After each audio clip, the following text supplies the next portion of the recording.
Hello students, आज हम बात करेंगे कॉस्ट कंट्रोल और कॉस्ट रिडक्शन की। सबसे पहले हमें पता होना चाहिए कंट्रोल क्या होता है। आपने मैनेजमेंट में बहुत बार पढ़ा है कि मैनेजमेंट इंश्योर्स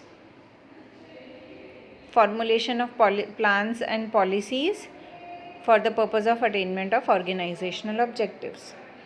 तो कंट्रोल का तो मीनिंग आपको मैनेजमेंट में क्लियर है कि प्लान्स एंड पॉलिसीज़ बनाई जाती हैं ताकि मैनेजमेंट जो है वो इंश्योर कर सके कि जितना भी काम ऑर्गेनाइजेशन में हो रहा है वो ऑर्गेनाइजेशन के ऑब्जेक्टिव्स को अटेन करने के लिए ही किया जा रहा है।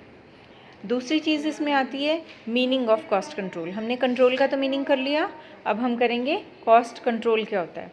जब हम कॉस्ट को मैनेजमेंट कुछ ऐसे स्टेप्स लेती है जिससे क्लियर हो जाता है, इंश्योर हो जाता है that cost is kept in line with the requirements of organisational planning.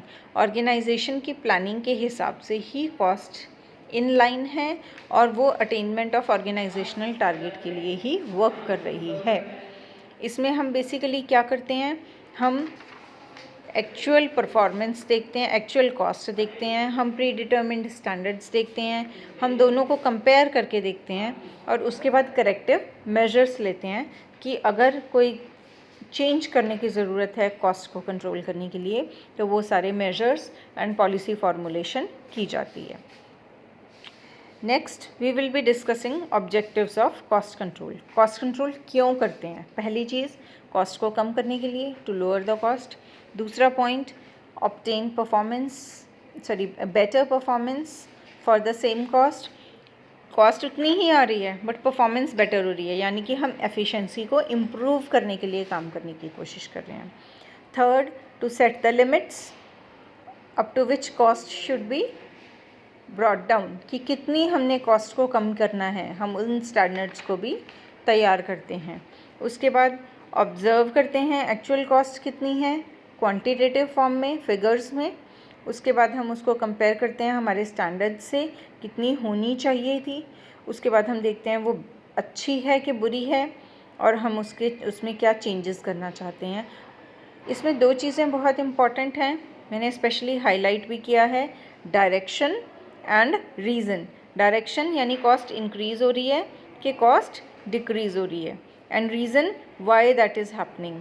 अगर कोई अच्छा चेंज है तो हम उसे कैरी फॉरवर्ड करना चाहेंगे और अगर कोई ख़राब चेंज है तो हम उसे स्टॉप करना चाहेंगे। So this concept in till now we have done control क्या होता है, कॉस्ट कंट्रोल क्या होता है और उसके ऑब्जेक्टिव्स क्या होते हैं। इसमें एक बात का ध्यान रखना, अगर ऑब्जेक्टिव्स पे क्वेश्चन पूछा जाता है तो आप ऐसे खिचड़ी पका के रिस्पॉन्स नहीं लिखेंगे। जैसे कि मैंने अंडरलाइन किया है, आप एक एक चीज़ को एक एक पॉइंट बना लेंगे और उन हेडिंग्स को आप एक्सप्लेन करते हुए अपना पूरा आंसर फॉर्मुलेट करेंगे।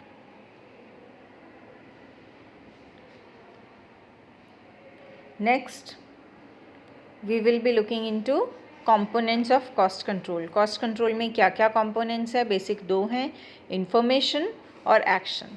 इंफॉर्मेशन में हम पहले इंफॉर्मेशन कलेक्ट करेंगे। इंफॉर्मेशन किस बारे में? जैसे अभी हमने थोड़ी देर पहले भी बात की थी, सबसे पहले डिज़ायर्ड स्टैंडर्ड सेट किए जाएंगे, उसके बाद एक्चुअल परफॉर्मेंस देखी जाएगी और उसके बाद वेरिएंस देखा जाएगा। This variance is very important. Variance यानी हमारा स्टैंडर्ड क्या था, हमारी एक्चुअल कॉस्ट क्या आई, और इन दोनों में जो डिफरेंस है वो है वेरिएंस।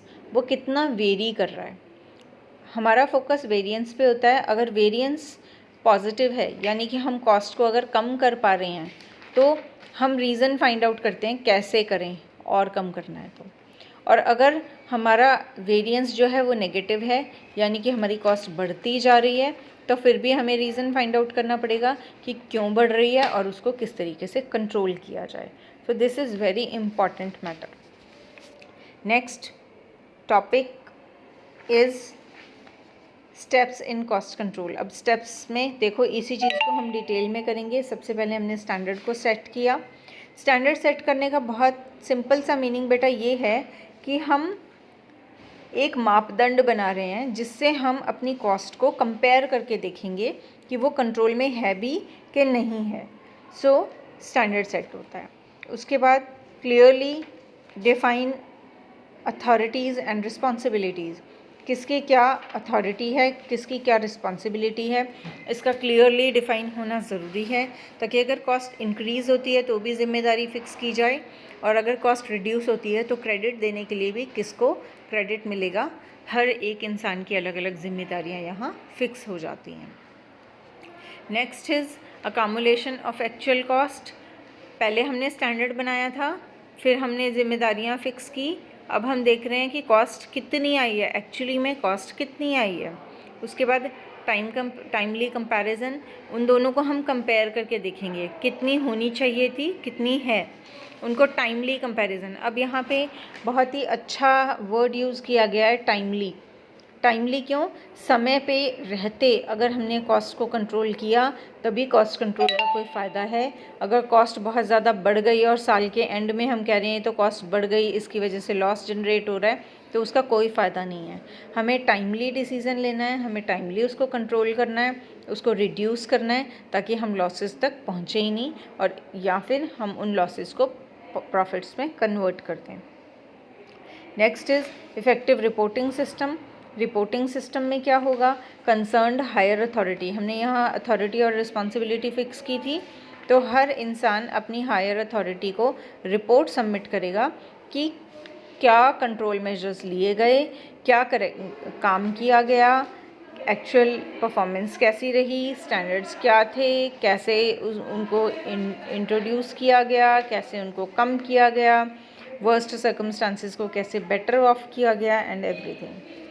उसके बाद इन्वेस्टिगेशन ऑफ वेरिएंस, जैसे मैंने आपको बताया था, एक्चुअल परफॉर्मेंस देखेंगे, स्टैंडर्ड्स देखेंगे, स्टैंडर्ड्स और एक्चुअल में जो डिफरेंस आएगा वो हमारा होता है वेरिएंस। अगर एक्चुअल कॉस्ट ज़्यादा है स्टैंडर्ड से तो वो नेगेटिव वेरिएंस देगी। अगर एक्चुअल कॉस्ट कम है स्टैंडर्ड से तो हम कम कॉस्ट पे काम कर पा रहे हैं तो वो पॉजिटिव वेरिएंस देगी। Accordingly corrective actions will be taken. So I hope all the steps are clear till now.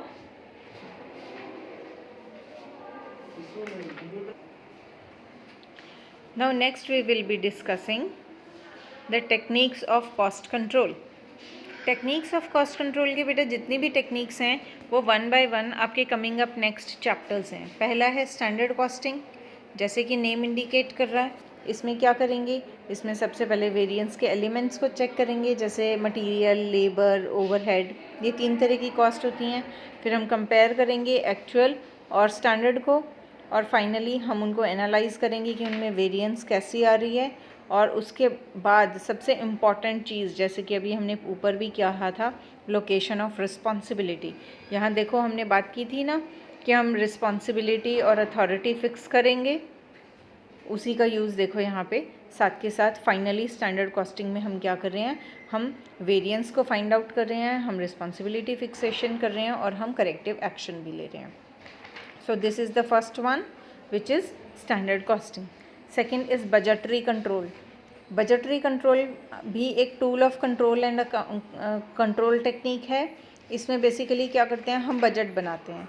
Budget बनाने में हम एस्टिमेटेड बजट बना लेते हैं, उसके बाद हम देखते हैं एक्चुअल क्या रहा, उसके बाद हम उसमें चेंजेस फाइंड आउट करते हैं।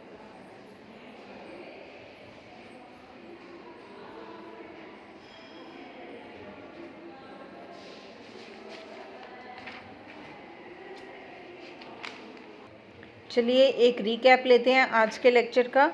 आज हमने सबसे पहले किया कंट्रोल क्या होता है। कंट्रोल में हमने वी डिड कि कंट्रोल में हम मैनेजमेंट इंश्योर करती है, बेसिकली मैनेजमेंट इंश्योर करती है कि प्लान्स एंड पॉलिसीज़ क्या हैं और उसके ऑब्जेक्टिव्स क्या हैं, उनकी अचीवमेंट के लिए कैसे काम किया जाए। सेकेंडली हमने मीनिंग ऑफ कॉस्ट कंट्रोल किया, एंड थर्डली हमने उसके ऑब्जेक्टिव्स किए, एंड आफ्टर दैट हमने कंपोनेंट्स ऑफ कॉस्ट कंट्रोल पे डिस्कशन किया, फिर हमने स्टेप्स किए, फिर हमने टेक्निक्स की।